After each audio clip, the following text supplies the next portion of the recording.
بسم الله الرحمن الرحيم ياسين والقرآن الحكيم إنك لمن المرسلين على صراط مستقيم تنزيل العزيز الرحيم لتنذر قوما ما أنذر آباؤهم فهم غافلون لقد حق القول على أكثرهم فهم لا يؤمنون إنا جعلنا في أعناقهم أغلالا فهي إلى الأذقان فهم مقمحون وجعلنا من بين أيديهم سدا ومن خلفهم سدا فأغشيناهم فهم لا يبصرون وسواء عليهم أأنذرتهم أم لم تنذرهم لا يؤمنون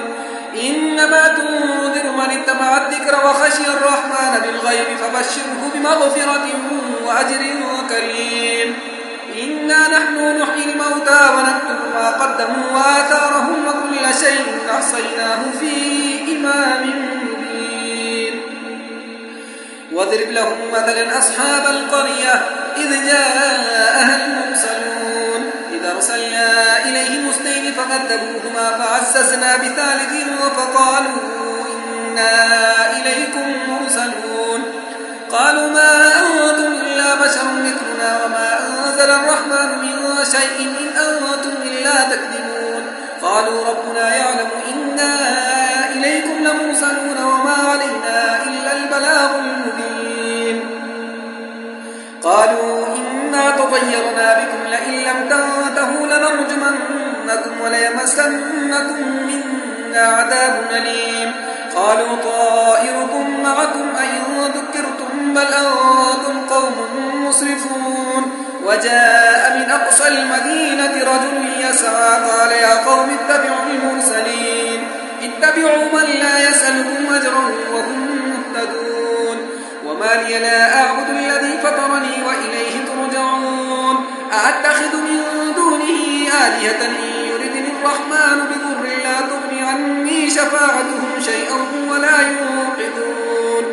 إني إذا لفي ضلال مبين إني آمنت بربكم فاسمعون قيل ادخل الجنة قال يا ليت قومي يعلمون بما غفر لي ربي وجعلني من المكرمين وما أنزلنا على قومه من بعده من جند من السماء وما كنا منزلين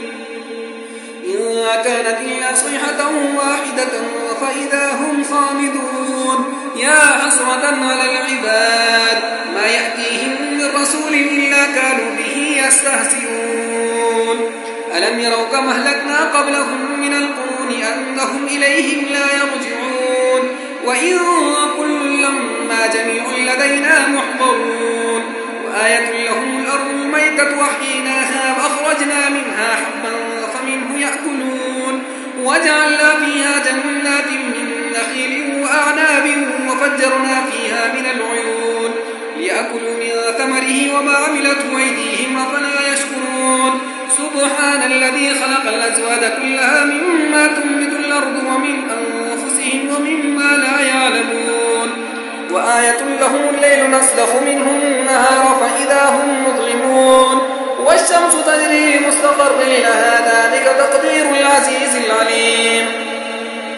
والقمر قدرناه منازل حتى عاد كالعرجون القديم لا الشمس ينبغي لها أن تدرك القمر ولا الليل سابق النهار وكل في فلك يسبحون وآية لهم أنا حملنا ذريتهم في الفلك المشحون وخلقنا لهم من مثله ما يركبون وإن نشأ نغرقهم فلا صريخ لهم ولا هم يوقظون إلا رحمة منا ومتاعا إلى حين وإذا قيل لهم اتقوا ما بين أيديكم وما خلفكم لعلكم ترحمون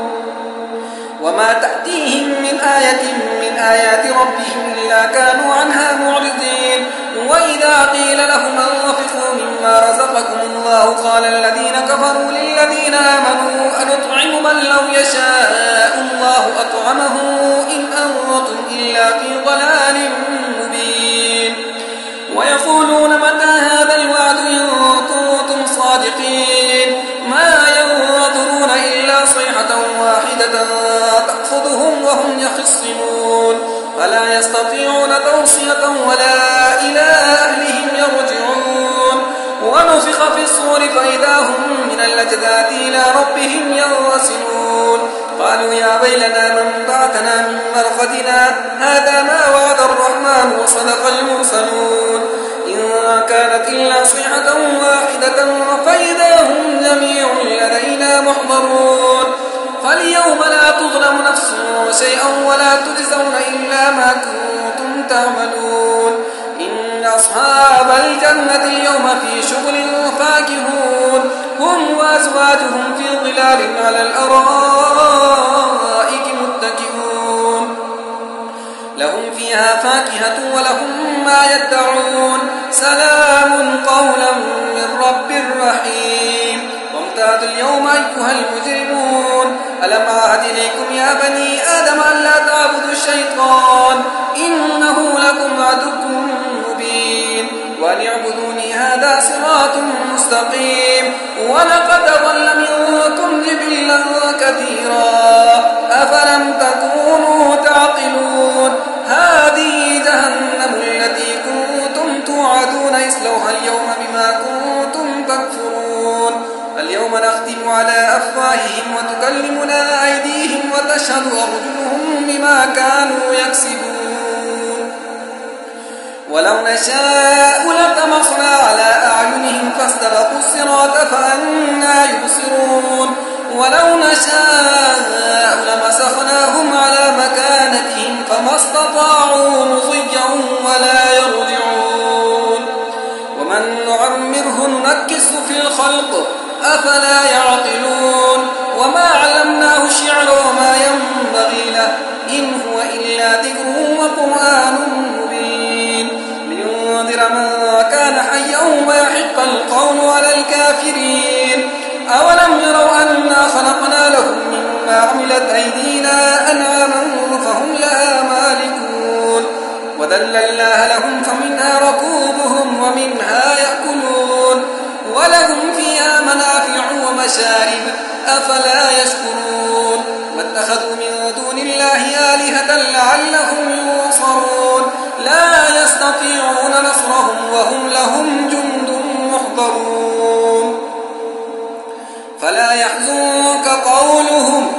إنا نعلم ما يسرون وما يعلنون أولم ير الإنسان أنا خلقناه من نطفة فإذا هو خصيم مبين وضرب لنا مثلا ونسي خلقه قال من يحيي العظام وهي رميم قل يحييها الذي أنشأها أول مرة وهو بكل خلق عليم الذي جعل لكم من الشجر الأخضر نارا فإذا أنتم منه توقدون أوليس الذي خلق السماوات والأرض بقادر على أن يخلق مثلهم بلى وهو الخلاق العليم إنما أمره إذا أراد شيئا أن يقول له كن فيكون فسبحان الذي بيده ملكوت كل شيء وإليه ترجعون أعوذ بالله من الشيطان الرجيم بسم الله الرحمن الرحيم إذا وقعت الواقعة ليس لوقعتها كاذبة خافضة رافعة إذا رجت الأرض رجا وبست الجبال بسا فكانت هباء منبثا وكنتم أزواجا ثلاثة فأصحاب الميمنة ما أصحاب الميمنة وأصحاب المشأمة ما أصحاب المشأمة والسابقون السابقون أولئك المقربون في جنات النعيم ثلة من الأولين وقليل من الآخرين على سرر موضونة متكئين عليها متقابلين يطوف عليهم ولدان مخلدون بأكواب وأباريق وكأس من معين لا يصدعون عنها ولا ينزفون وفاكهة مما يتخيرون ولحم طير مما يشتهون وحور عين كأمثال اللؤلؤ المكنون جزاء بما كانوا يعملون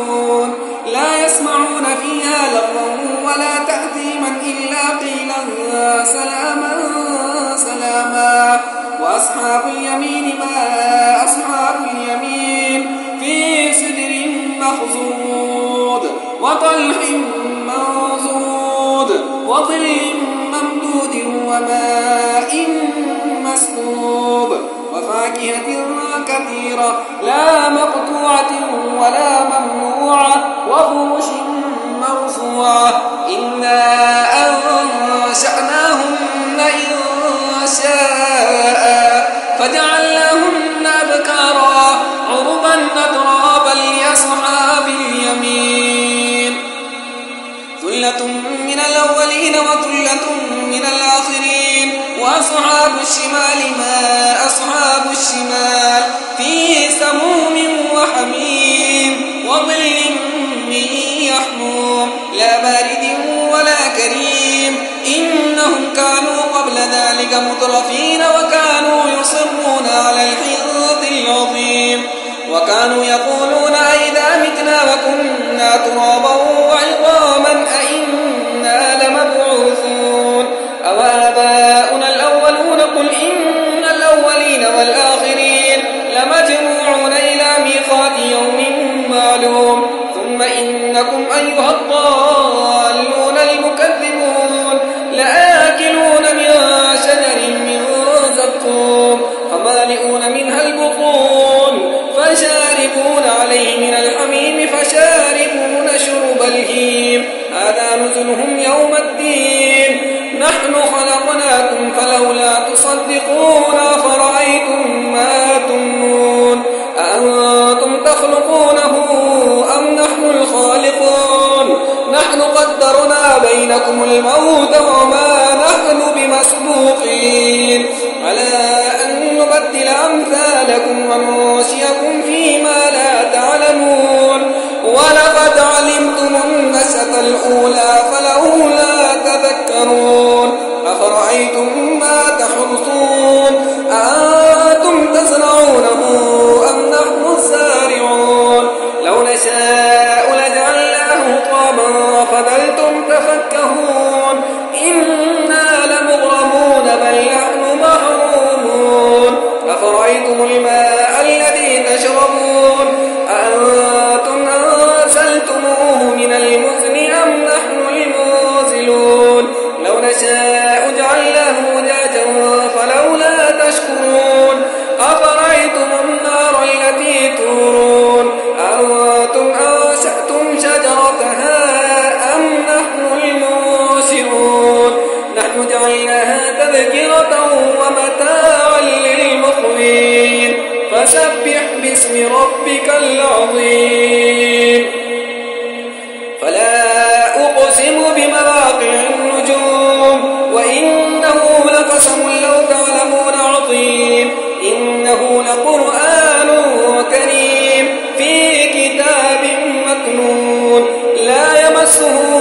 إلا المطهرون تنزيل من رب العالمين أفبهذا الحديث أنتم مدهنون وتجعلون رزقكم أنكم تكذبون فلولا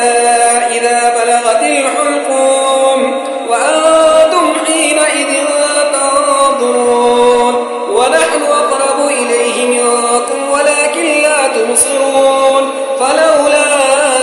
إن كنتم غير مدينين ترجعونها إن كنتم صادقين فأما إن كان من المقربين فروح وريحان وجنة نعيم وأما إن كان من أصحاب اليمين فسلام لك من أصحاب اليمين وأما إن كان من المكذبين الضالين فنزل من حميم وتصلية جحيم إن هذا لهو حق اليقين فسبح باسم ربك العظيم بسم الله الرحمن الرحيم الرحمن علم القرآن خلق الإنسان علمه البيان الشمس والقمر بحسبان والنجم والشجر يسجدان والسماء رفعها ووضع الميزان ألا تطغوا في الميزان وأقيموا الوزن بالقسط ولا تخسروا الميزان والأرض وضعها للأنام فيها فاكهة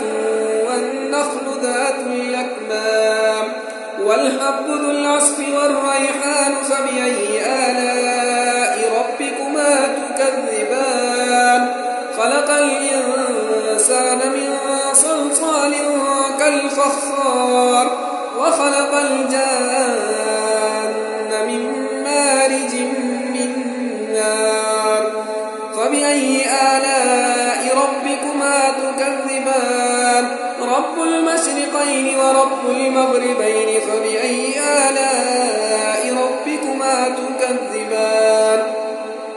مرج البحرين يلتقيان بينهما برزخ لا يبغيان فبأي آلاء ربكما تكذبان يخرج منهما اللؤلؤ والمرجان فبأي آلاء ربكما تكذبان وله الجوار المنشآت في البحر كالأعلام فبأي آلاء ربكما تكذبان كل من عليها فان ويبقى وجه ربك ذو الجلال والإكرام فبأي آلاء ربكما تكذبان يسأله من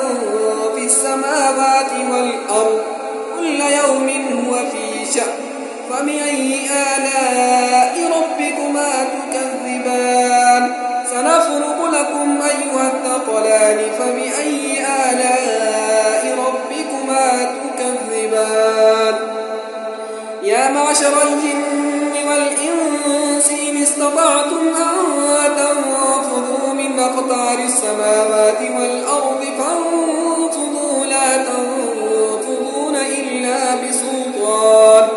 فبأي آلاء ربكما تكذبان يرسل عليكما شواظ من نار ونحاس فلا تنتصران فبأي آلاء ربكما تكذبان فإذا انشقت السماء فكانت وردة كالدهان فبأي آلاء ربكما تكذبان فيومئذ لا يسأل عن ذنبه إنس ولا جان فبأي آلاء ربكما تكذبان يعرف المجرمون بسيماهم فيؤخذ بالنواصي والأقدام فبأي آلاء ربكما تكذبان هذه جهنم التي يكذب بها المجرمون يطوفون بينها وبين حميم آن فبأي آلاء ربكما تكذبان ولمن خاف مقام ربه جنتان فبأي آلاء ربكما تكذبان ذواتا أفنان فبأي آلاء ربكما تكذبان فيهما عينان تجريان فبأي آلاء ربكما تكذبان فيهما من كل فاكهة زوجان فبأي آلاء ربكما تكذبان متكئين على فرش بطائنها من استبرق وجنى الجنتين دان فبأي آلاء ربكما تكذبان فيهن قاصرات الطرف لم يطمثهن إنس قبلهم ولا جان فبأي آلاء ربكما تكذبان كأنهن الياقوت والمرجان فبأي آلاء ربكما تكذبان هل جزاء الإحسان إلا الإحسان الإنسان فبأي آلاء ربكما تكذبان ومن دونهما جنتان فبأي آلاء ربكما تكذبان مدهامتان فبأي آلاء ربكما تكذبان فيهما عينان نضاختان فبأي آلاء ربكما تكذبان فيهما فاكهة ونخل ورمان فبأي آلاء ربكما تكذبان فيهن خيرات حسان فبأي آلاء ربكما تكذبان حور مقصورات في الخيام فبأي آلاء ربكما تكذبان لم يطمثهن إنس قبلهم ولا جان فبأي آلاء ربكما تكذبان متكئين على رفرف خضر وعبقري حسان فبأي آلاء ربكما تكذبان تبارك اسم ربك ذي الجلال والإكرام.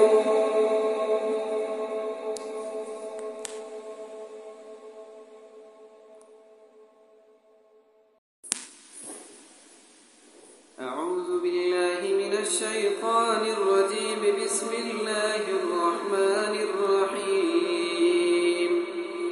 تبارك الذي بيده الملك وهو على كل شيء قدير الذي خلق الموت والحياة ليبلوكم أيكم أحسن عملا وهو العزيز الغفور الذي خلق 7 سماوات طباقا ما ترى في خلق الرحمن من تفاوت فارجع البصر هل ترى من فطور ثم ارجع البصر كرتين ينقلب إليك البصر خاسئا وهو حصير ولقد زينا السماء الدنيا بمصابيح وجعلناها رجوما للشياطين وأعتدنا لهم عذاب السعير وللذين كفروا بربهم عذاب جهنم وبئس المصير إذا ألقوا فيها سمعوا لها شهيقا وهي تفور تكاد تميز من الغيظ كلما ألقي فيها فوج سألهم خزنتها ألم يأتكم نذير قالوا بلى قد جاءنا نذير فكذبنا وقلنا ما نزل الله من شيء إن أنتم إلا في ضلال كبير وقالوا لو كنا نسمع أو نعقل ما كنا في أصحاب السعير فاعترفوا بذنبهم فسحقا لأصحاب السعير إن الذين يخشون ربهم بالغيب لهم مغفرة وأجر كبير وأسروا قولكم أو اجهروا به إنه عليم بذات الصدور ألا يعلم من خلق وهو اللطيف الخبير هو الذي جعل لكم الأرض ذلولا فامشوا في مناكبها وكلوا من رزقه وإليه النشور أأمنتم من في السماء أن يخسف بكم الأرض فإذا هي تمور أم أمنتم من في السماء أن يرسل عليكم حاصبا فستعلمون كيف نذير ولقد كذب الذين من قبلهم فكيف كان نكير أولم يروا إلى الطير فوقهم صافات ويقبض ما يمسكهن إلا الرحمن إنه بكل شيء بصير أمن هذا الذي هو جند لكم ينصركم من دون الرحمن إن الكافرون إلا في غرور أمن هذا الذي يرزقكم إن أمسك رزقه بل لجوا في عتو ونفور أفمن يمشي مكبا على وجهه يهدى أمن يمشي سويا على صراط مستقيم قل هو الذي أنشأكم وجعل لكم السمع والأبصار والأفئدة قليلا ما تشكرون قل هو الذي ذرأكم في الأرض وإليه تحشرون ويقولون متى هذا الوعد إن كنتم صادقين قل إنما العلم عند الله وإنما أنا نذير مبين فلما رأوه زلفة سيئت وجوه الذين كفروا وقيل هذا الذي كنتم به تدعون قل أرأيتم إن أهلكني الله ومن معي أو رحمنا فمن يجير الكافرين من عذاب أليم قل هو الرحمن آمنا به وعليه توكلنا فستعلمون من هو في ضلال مبين قل أرأيتم إن أصبح ماؤكم غورا فمن يأتيكم بماء معين صدق الله العظيم.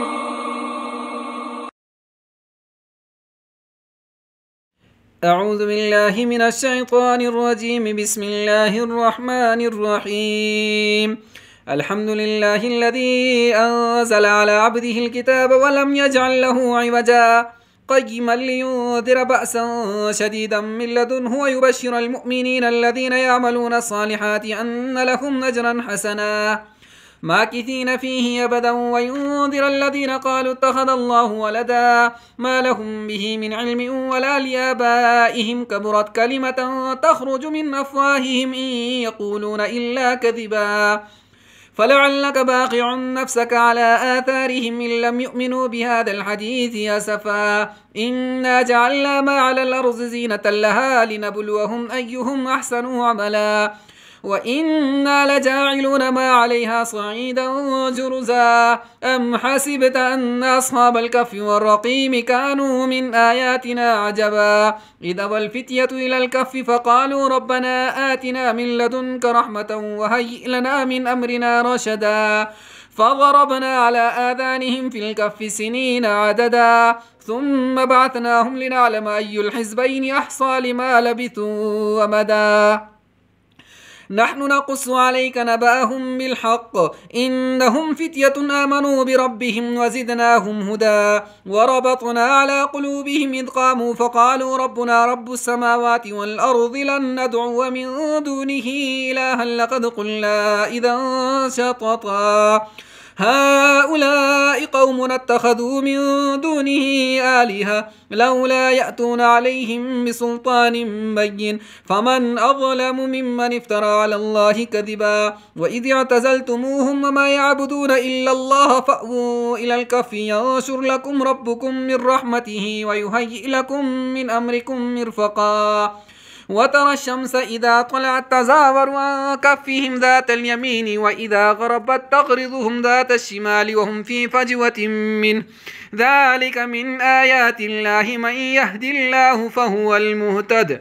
ومن يضلل فلن تجد له وليا مرشدا وتحسبهم أيقاظا وهم رقود ونقلبهم ذات اليمين وذات الشمال وكلبهم باسط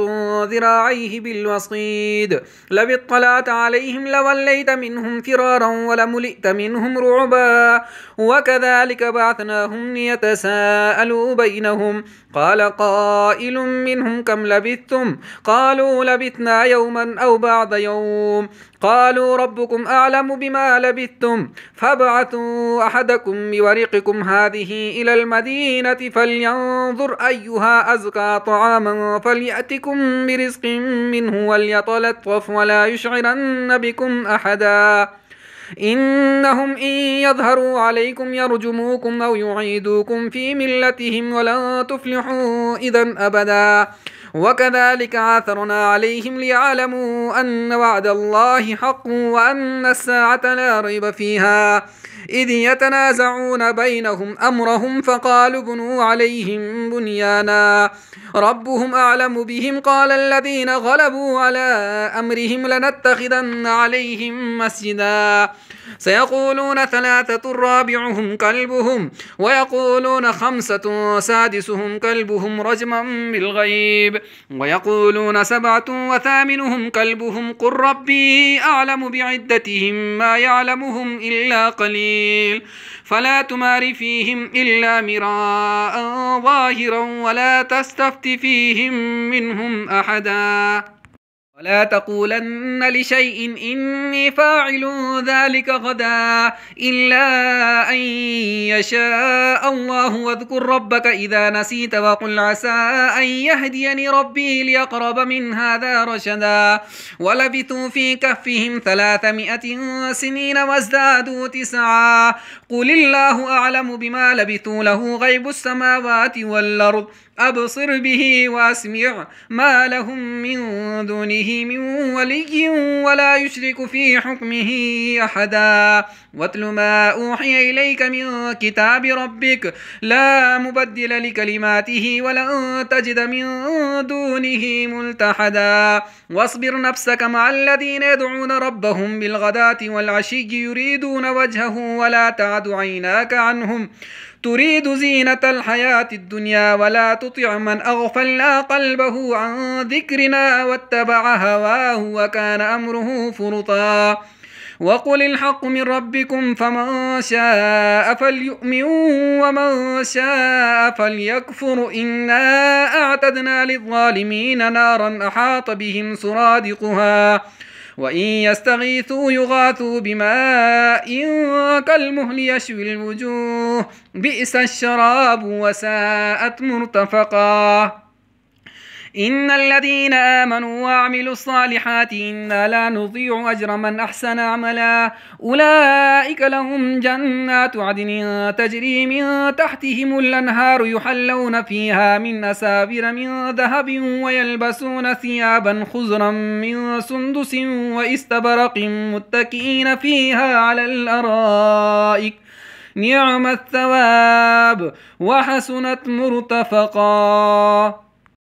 واضرب لهم مثل الرجلين جعلنا لأحدهما جنتين من أعناب وحففناهما بنخل وجعلنا بينهما زرعا كلتا الجنتين آتت أكلها ولم تظلم منه شيئا وفجرنا خلالهما نهرا وكان له ثمر فقال لصاحبه وهو يحاوره أنا أكثر منك مالا وأعز نفرا ودخل جنته وهو ظالم لنفسه قال ما أظن أن تبيد هذه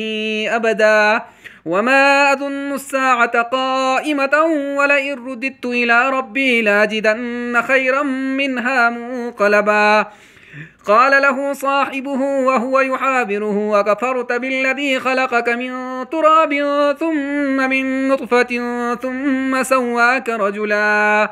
لكن هو الله ربي ولا أشرك بربي أحدا ولولا إذ دخلت جنتك قلت ما شاء الله لا قوة إلا بالله إن ترني أنا أقل منك مالا وولدا فعسى ربي أن يؤتيني خيرا من جنتك ويرسل عليها حسبانا من السماء فتصبح صعيدا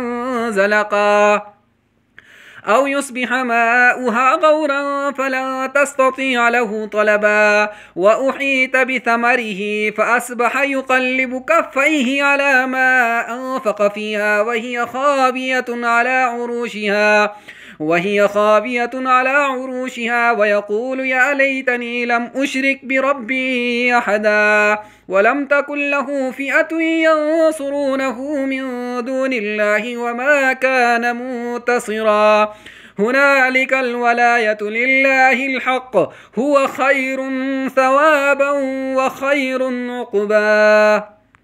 واضرب لهم مثل الحياة الدنيا كماء أنزلناه من السماء فاختلط به نبات الأرض فأصبح هشيما تذروه الرياح وكان الله على كل شيء مقتدرا المال والبنون زينة الحياة الدنيا والباقيات الصالحات خير عند ربك ثوابا وخير أملا ويوم نسير الجبال وترى الأرض بارزة وحشرناهم فلم نغادر منهم أحدا وعرضوا على ربك صفا لقد جئتمونا كما خلقناكم أول مرة بل زعمتم أن لن نجعل لكم موعدا ووضع الكتاب فترى المجرمين مشفقين مما فيه ويقولون يا ويلتنا ما لهذا الكتاب لا يغادر صغيرة ولا كبيرة إلا أحصاها ووجدوا ما عملوا حاضرا ولا يظلم ربك أحدا وإذ قلنا للملائكة اسجدوا لآدم فسجدوا إلا إبليس كان من الجن ففسق عن أمر ربه أفتتخذونه وذريته أولياء من دوني وهم لكم عدو بئس للظالمين بدلا ما أشهدتهم خلق السماوات والأرض ولا خلق أنفسهم وما كنت متخذ المضلين عضدا ويوم يقول نادوا شركائي الذين زعمتم فدعوهم فلم يستجيبوا لهم وجعلنا بينهم موبقا ورأى المجرمون النار فظنوا أنهم مواقعوها ولم يجدوا عنها مصرفا ولقد صرفنا في هذا القرآن للناس من كل مثل وكان الإنسان أكثر شيء جدلا وما منع الناس أن يؤمنوا إذ جاءهم الهدى ويستغفروا ربهم إلا أن تأتيهم سنة الأولين أو يأتيهم العذاب قبلا وما نرسل المرسلين إلا مبشرين ومنذرين ويجادل الذين كفروا بالباطل ليدحضوا به الحق واتخذوا آياتي وما أنذروا هزوا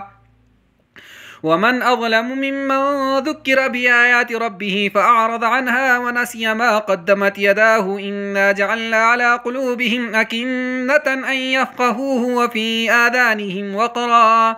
وإن تدعوهم إلى الهدى فلن يهتدوا إذا أبدا وربك الغفور ذو الرحمة لو يؤاخذهم بما كسبوا لعجل لهم العذاب بل لهم موعد لن يجدوا من دونه موئلا وتلك القرى أهلكناهم لما ظلموا وجعلنا لمهلكهم موعدا وإذ قال موسى لفتاه لا أبرح حتى أبلغ مجمع البحرين أو أمضي حقبا فلما بلغا مجمع بينهما نسيا حوتهما فاتخذ سبيله في البحر سربا فلما جاوزا قال لفتاه آتنا غداءنا لقد لقينا من سفرنا هذا نصبا قال أرأيت إذ أوينا إلى الصخرة فإني نسيت الحوت وما أنسانيه إلا الشيطان أن أذكره واتخذ سبيله في البحر عجبا قال ذلك ما كنا نبغي فارتدا على آثارهما قصصا فوجدا عبدا من عبادنا آتيناه رحمة من عندنا وعلمناه من لدنا علما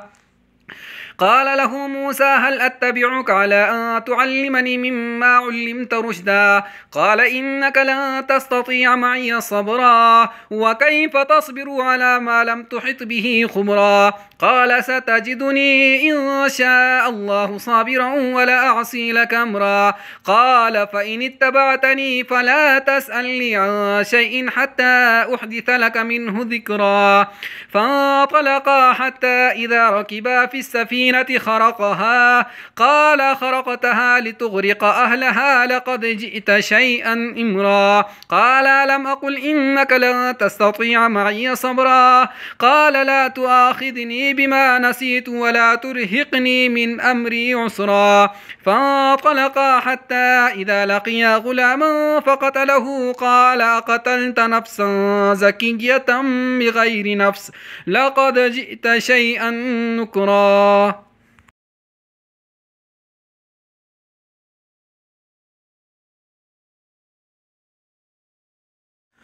قال ألم أقل لك إنك لن تستطيع معي صبرا قال إن سألتك عن شيء بعدها فلا تصاحبني قد بلغت من لدني عذرا فانطلقا حتى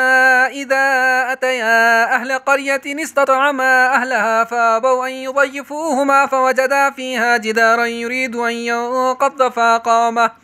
قال لو شئت لاتخذت عليه أجرا قال هذا فراق بيني وبينك سأنبئك بتأويل ما لم تستطيع عليه صبرا أما السفينة فكانت لمساكين يعملون في البحر فأردت أن أعيبها وكان وراءهم ملك يأخذ كل سفينة غصبا وأما الغلام فكان أبواه مؤمنين فخشينا أن يرهقهما طغيانا وكفرا فأردنا أن يبدلهما ربهما خيرا منه زكاة وأقرب رحما وأما الجدار فكان لغلامين يتيمين في المدينة وكان تحته كنز لهما وكان أبوهما صالحا فأراد ربك أن يبلغا أشدهما ويستخرجا كنزهما رحمة من ربك وما فعلته عن أمري ذلك تأويل ما لم تسطع عليه صبرا ويسألونك عن ذي القرنين قل سأتلو عليكم منه ذكرا إنا مكنا له في الأرض وآتيناه من كل شيء سببا فأتبع سببا حتى إذا بلغ مغرب الشمس وجدها تغرب في عين حمئة ووجد عندها قوما قلنا يا ذا القرنين إما أن تعذب وإما أن تتخذ فيهم حسنا قال أما من ظلم فسوف نعذبه ثم يرد إلى ربه فيعذبه عذابا نكرا وأما من آمن وعمل صالحا فله جزاء الحسنى وسنقول له من أمرنا يسرا ثم أتبع سببا حتى إذا بلغ مطلع الشمس وجدها تطلع على قوم لم نجعل لهم من دونها سترا كذلك وقد أحطنا بما لديه خبرا ثم أتبع سببا حتى إذا بلغ بين السدين وجد من دونهما قوما لا يكادون يفقهون قولا قالوا يا ذا القرنين إن يأجوج ومأجوج مفسدون في الأرض فهل نجعل لك خرجا على أن تجعل بيننا وبينهم سدا قال ما مكني فيه ربي خير فأعينوني بقوة أجعل بينكم وبينهم ردما آتوني زبر الحديد حتى إذا ساوى بين الصدفين قال انفخوا حتى إذا جعله نارا قال آتوني أفرغ عليه قطرا فما استطاعوا أن يظهروه وما استطاعوا له نقبا قال هذا رحمة من ربي فإذا جاء وعد ربي جعله دكاء وكان وعد ربي حقا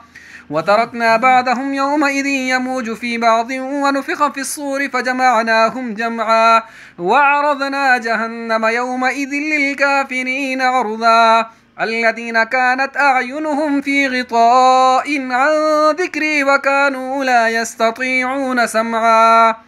أفحسب الذين كفروا أن يتخذوا عبادي من دوني أولياء إنا أعتدنا جهنم للكافرين نزلا قل هل ننبئكم بالأخسرين أعمالا الذين ضل سعيهم في الحياة الدنيا وهم يحسبون أنهم يحسنون صنعا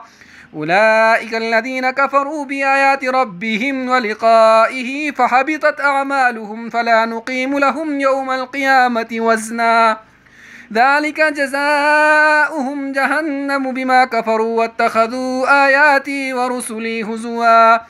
إن الذين آمنوا وعملوا الصالحات كانت لهم جنات الفردوس نزلا خالدين فيها لا يبغون عنها حولا قل لو كان البحر مدادا لكلمات ربي لنفذ البحر قبل أن تنفد كلمات ربي ولو جئنا بمثله مددا قل إنما أنا بشر مثلكم يوحى إلي أنما إلهكم إله واحد فمن كان يرجو لقاء ربه فليعمل عملا صالحا ولا يشرك بعبادة ربه أحدا.